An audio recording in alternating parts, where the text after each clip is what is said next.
Jednym z najlepszych miejsc na upolowanie zorzy polarnej jest północna Norwegia, a szczególnie okolice Tromsø, 7. co do wielkości miasta w tym kraju, położonego około 350 km za kołem podbiegunowym. Udałam się tam na przedłużony weekend z moją siostrą. Zabrałyśmy puchowe płaszcze, ciepłe czapki, rękawiczki i ruszamy. Najpierw przejeżdżamy pociągiem z Poznania na lotnisko do Gdańska. Tutaj nabywamy małą butelkę rumu do ogrzania na arktyczne wieczory, bo w Norwegii trudno będzie o taki rarytas. Rozpoczynamy naszą podróż z zorzą polarną. Samolot jest opóźniony, czyli będziemy pić dużo piwa. Prawda, Renia? Tak, bardzo dobre. Po prawie 2-godzinnym opóźnieniu nasz samolot rusza. Docieramy do Tromsø przed 24. Wita nas tutaj padający śnieg i temperatura minus 10 stopni. Z lotniska odbiera nas sympatyczny Juliusz Cezar, którego poznałam przez Facebooka i poprosiłam o pomoc w polowaniu na zorzę. Docieramy do naszego przytulnego, typowo skandynawskiego apartamentu i zmęczone idziemy spać.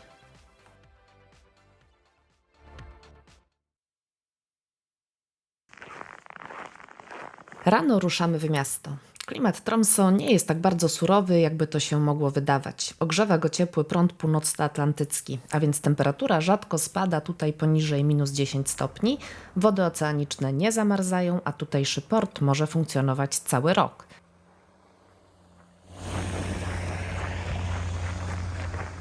Od 27 listopada do 19 stycznia trwa tutaj noc polarna, a więc słońce jest 24 godziny poza horyzontem, zbliżając się do niego tylko w godzinach od 9:30 do 14:00, co powoduje, że w tych godzinach jest tutaj szaro, tak podobnie jak w Polsce tuż po zachodzie słońca, natomiast w pozostałych godzinach jest bardzo ciemno.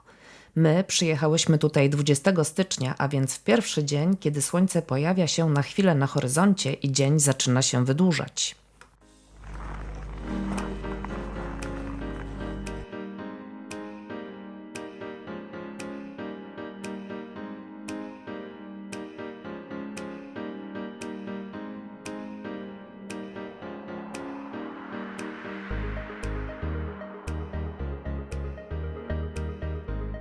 Tak jak większość turystów, zwiedzanie rozpoczynamy od deptaku Storgata w centrum miasta. Znajduje się tutaj mnóstwo restauracji i sklepików, a wszystko ozdobione jest kolorowymi lampkami, co dodaje ciepła temu arktycznemu miejscu.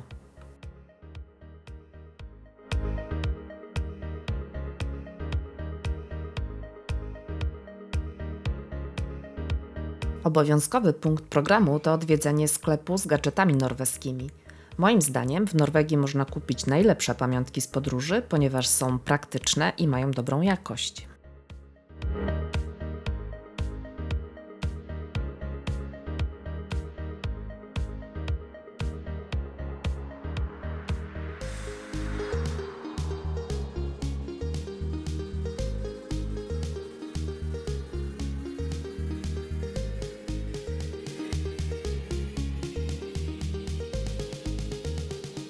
Tuż przy Storgacie znajduje się Dom Kirke, czyli jedyna w Norwegii drewniana katedra.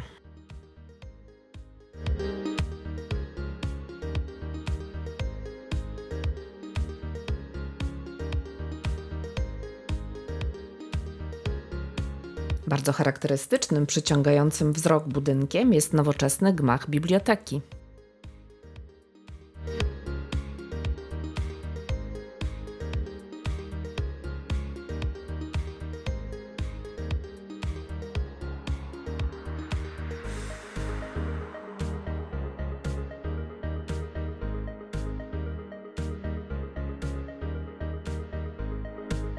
Idąc dalej, docieramy do części miasta zwanej Skansenem, w której znajdują się kolorowe, zadbane domki w większości z XIX wieku.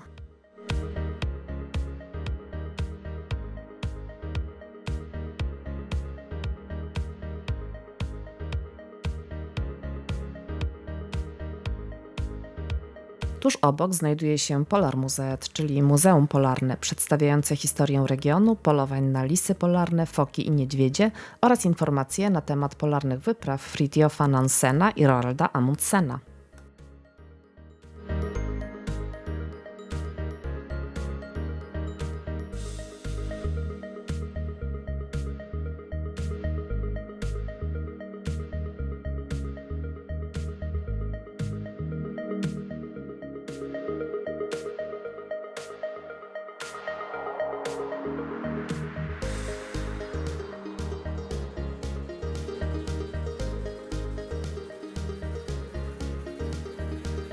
Przy muzeum znajduje się popiersie Roalda Amundsena, jednego z najsłynniejszych norweskich odkrywców i pierwszego zdobywcy bieguna południowego. Mały odpoczynek przy chodzeniu po śniegu. Teraz będziemy jeść pizzę.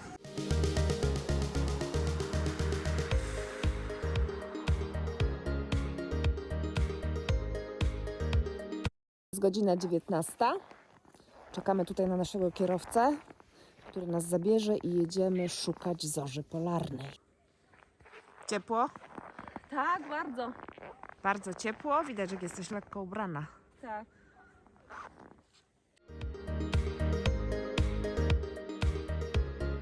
I tak wyglądało nasze polowanie na zorzę pierwszego dnia. 100% zachmurzenie i jedna wielka ciemność. 4 godziny jeżdżenia i w końcu zasnęłyśmy u Juliusza w samochodzie.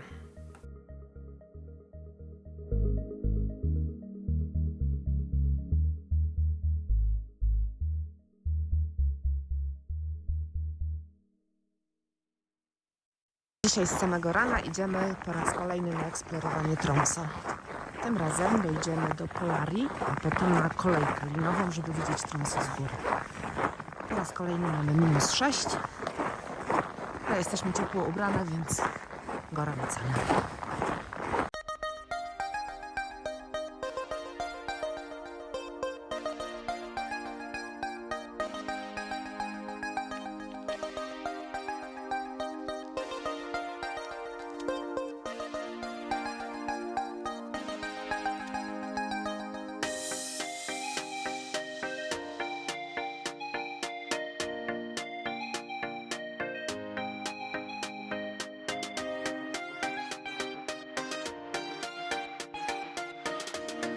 Zbliżamy się do Polarii, której charakterystyczny budynek przypomina kry lodu lub przewrócone kostki domina.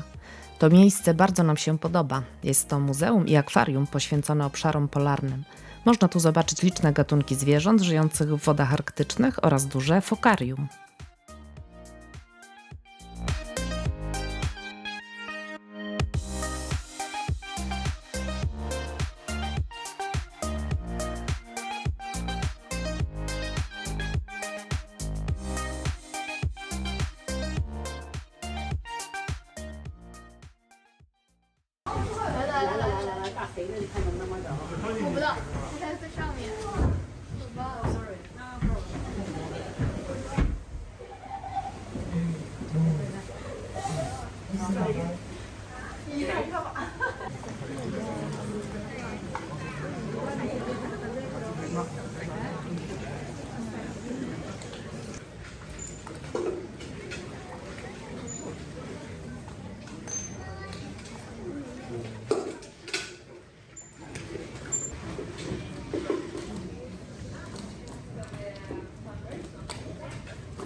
Po wyjściu z Polarii udajemy się okazałym ponadkilometrowym mostem na drugą część miasta.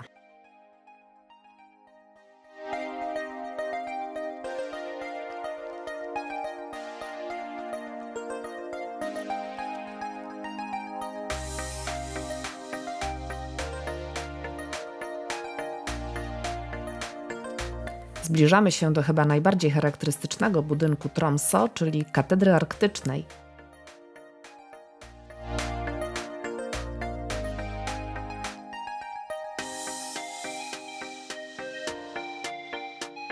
Formalnie świątynia nie jest katedrą. Powstała w 1965 roku i inspiracją do jej budowy był tradycyjny namiot Samów, czyli Lapończyków.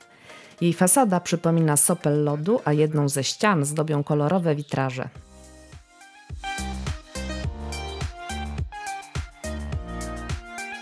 Idziemy dalej w kierunku kolejki Fjellheisen, aby dostać się na punkt widokowy na wzgórzu Storsteinen. Jedziemy teraz kolejką linową tą na punkt widokowy, żeby oglądać Tromsø z góry. Bilety są dosyć drogie, bo kosztują około 150 zł na osobę, ale myślę, że warto.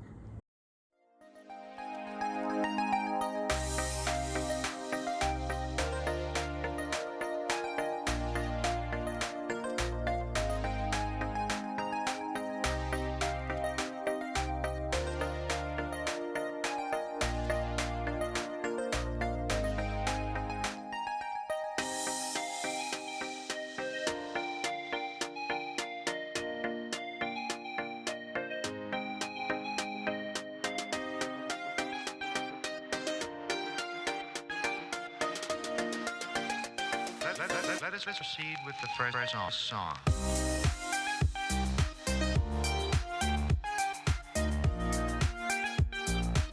Wzgórze Storsteinen leży 420 metrów nad poziomem morza i rozpościerają się z niego takie oto piękne widoki na całe miasto.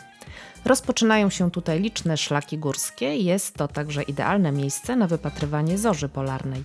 Niestety nam się ona tutaj nie pokazała.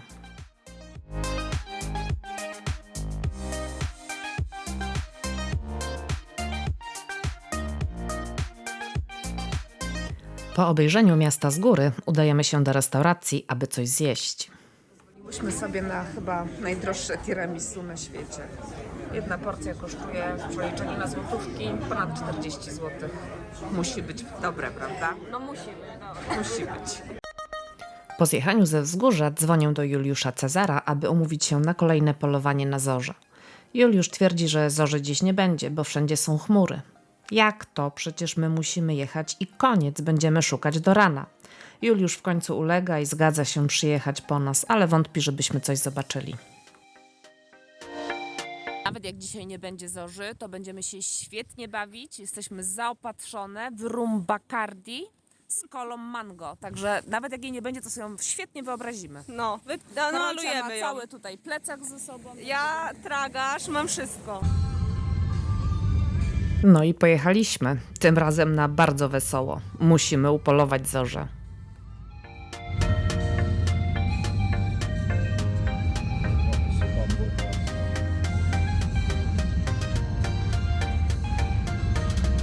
Szukamy zorzy i zamiast zorzy musimy sami tańczyć, dlatego że zorza nie chce przyjść.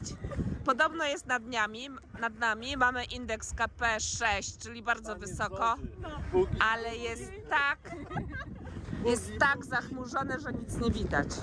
Z nami jest najlepszy przewodnik z Tromsø, Juliusz Cezar. Brawa, brawa, brawa! Let us proceed with the first song. Podobno kiedy zorza nie chce zatańczyć, sami musimy to zrobić. I tak, kiedy już straciliśmy nadzieję, nagle Juliusz kazał spojrzeć na niebo.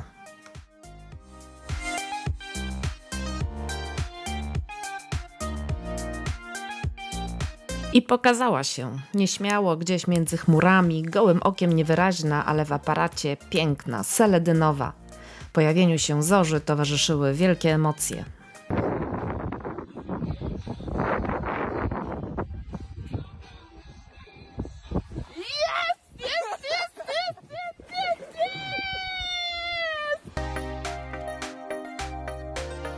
Zorza polarna powstaje na skutek burz elektromagnetycznych na Słońcu. W wyniku wybuchów tam powstających w kierunku Ziemi są wyrzucane ogromne ilości naładowanych cząsteczek, które tworzą tzw. wiatr słoneczny. Powstała w ten sposób fala magnetyczna dociera do naszej planety pod postacią kolorowych łun, które możemy obserwować na niebie. Pomocne w szukaniu zorzy są specjalne aplikacje, które informują kiedy i jak mocno zorza będzie widoczna. Należy także wziąć pod uwagę obecność chmur i wyjechać poza miasto, aby uniknąć sztucznych świateł. Nasza zorza nie była absolutnie najładniejszą, jaką można zobaczyć, ale i tak dostarczyła nam wielu wrażeń.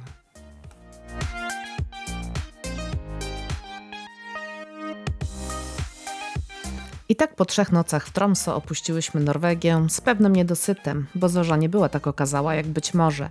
Przyjedziemy tu jeszcze raz, może polowanie będzie bardziej owocne.